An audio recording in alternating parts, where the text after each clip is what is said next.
Hi everyone, I'm Cheryl and welcome to the Sewing Room channel, and this is your tip of the week, so let's get started. A few weeks ago I asked you all for suggestions on items that you can use to help you thread needles, especially your sewing machine needle, and also seam rippers. So several of you, actually there were quite a few, that recommended these two items right here. So this helps you not only thread the needle on your sewing machine, but also how to insert the needle.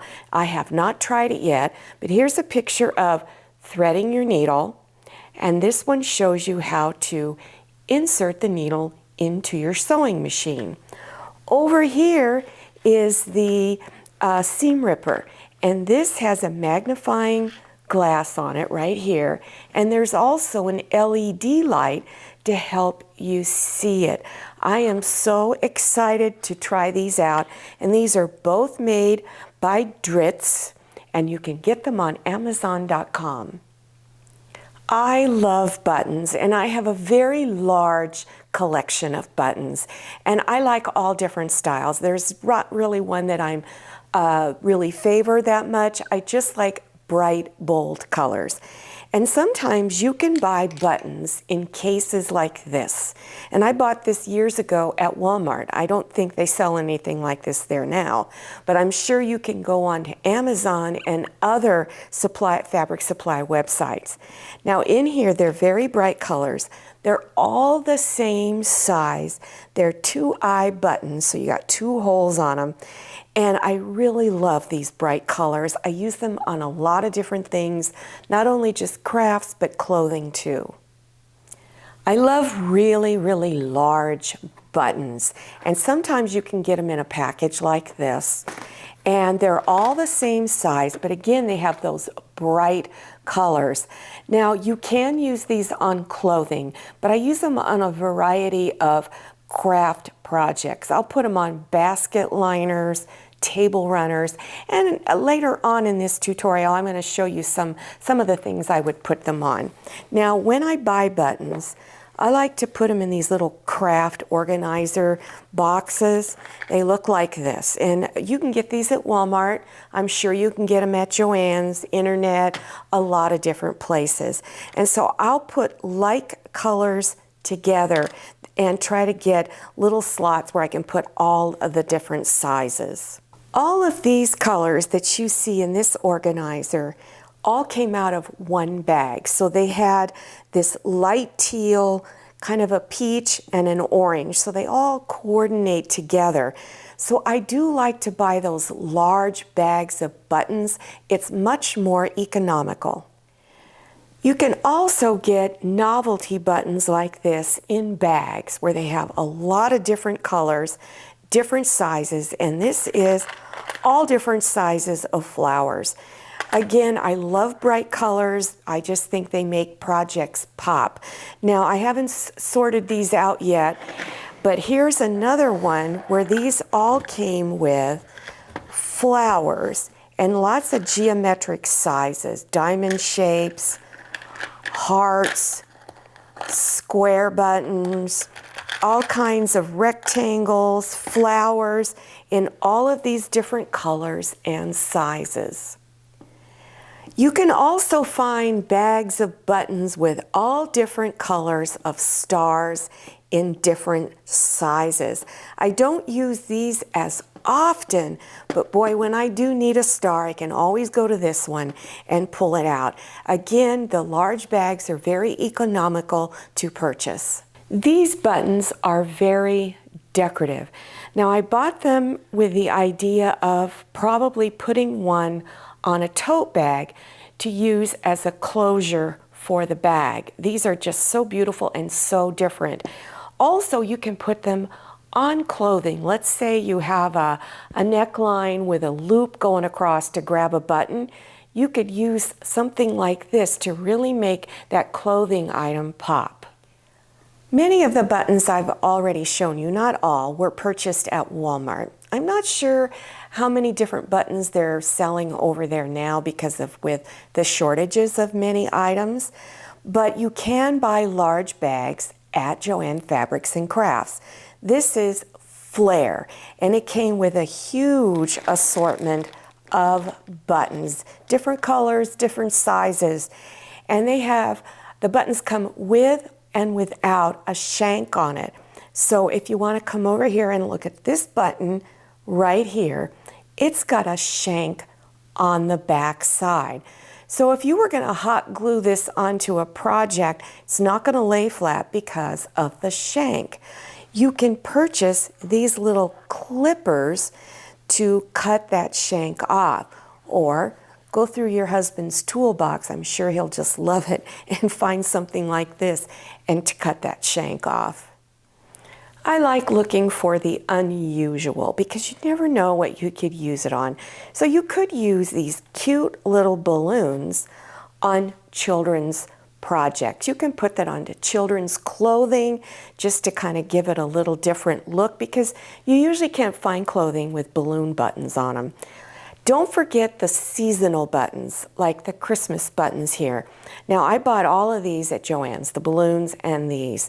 So these some of them have shanks on them, so if you're going to glue it onto a project or you need to stitch it onto a project, you're going to need to look for buttons that are flat and have holes in them.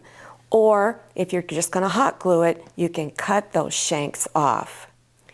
You can also find buttons that are made out of felt. And I don't know if these would work on clothing. I've never tried it, but they're great for craft projects, and they're called Favorite Findings. And I bought these at Joann Fabrics and Crafts. So buttons are not just to be a function, let's say on clothing. You can use it on projects like this. This is a doll where there's buttons on the foot or the shoes, and there's a little square button on the pocket, a square button on the collar. And then I used the felt buttons up here with a plastic button glued on top. So they come in handy for a variety of projects. You don't have to buy plastic buttons. You can create your own designer-looking buttons by purchasing a cover button kit.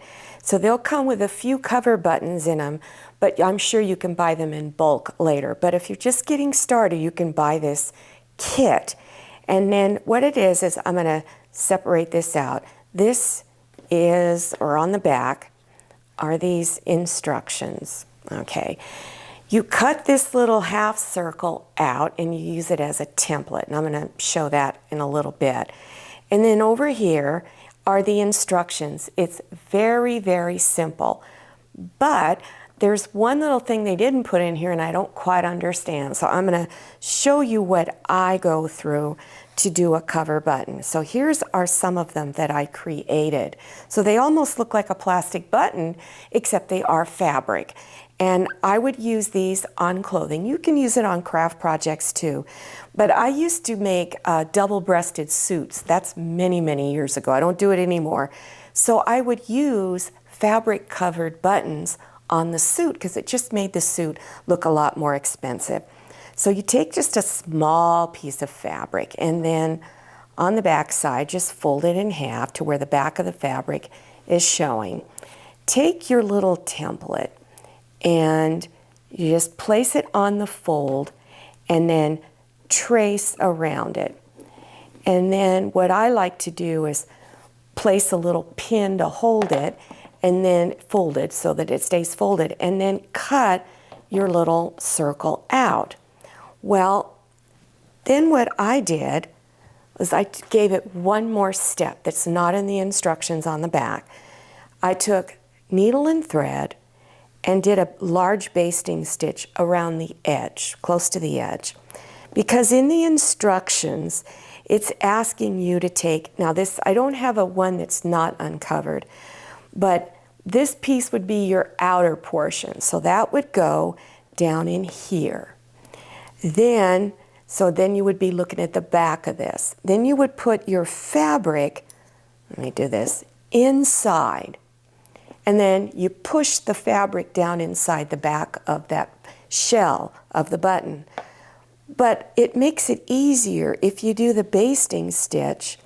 You put it around your cap here and pull on the gathering stitches, and it's much easier to get that fabric to go down inside. This is how we used to do it 50 years ago before they came out with these little kits. And then you would put it down in here, put the back of the cap over the edge of put the back of the button over the edge of the fabric, and use this to push down inside. And then when you're done, it looks like this. Here is a round table topper that I do have a tutorial on, so if you're interested in it, the link is going to be listed below your YouTube screen, and I'll talk more about that in a little bit. So I had put these heart appliques on this table topper, but if you wanted to, you can take the heart-shaped buttons, place them in the center, and it gives it just a little bit more personality. This is a table runner that I use on a console table. That's a narrow, long table. And what I designed this to be like is that I have this end of it hanging over each end of the console table. And I have a strip of ribbon that was stitched onto this. And then you could place buttons. I do this a lot with Christmas table runners. But it doesn't have to be flowers. Remember all those other little geometric shapes? You can do all of those, the, what do you call it, octagon, hexagon? There you go. And then you can use square ones or oval or any other shape you want.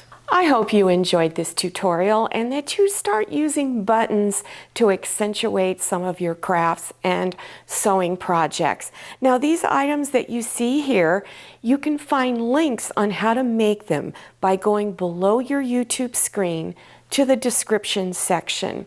Click on the down arrow or show more, scroll down a little bit, and you will see those links appearing. I have many, many tips of the week, so there'll be a playlist listed below, also in your YouTube, below your YouTube screen. And so click on that link to watch many other great sewing tips. Now, don't forget to follow me on Instagram and check out my Facebook page. Thank you so much for watching. I'll see you next time, and happy sewing. If you like the Sewing Room channel, one of the best ways to show your support is to subscribe by clicking on that red subscribe button and give this video a thumbs up. And don't forget to click on share to share this video with your friends. And make sure you click on the bell so you receive notifications for all my new videos. I'm Cheryl. This is Manny, and this is Scotty. See you next time.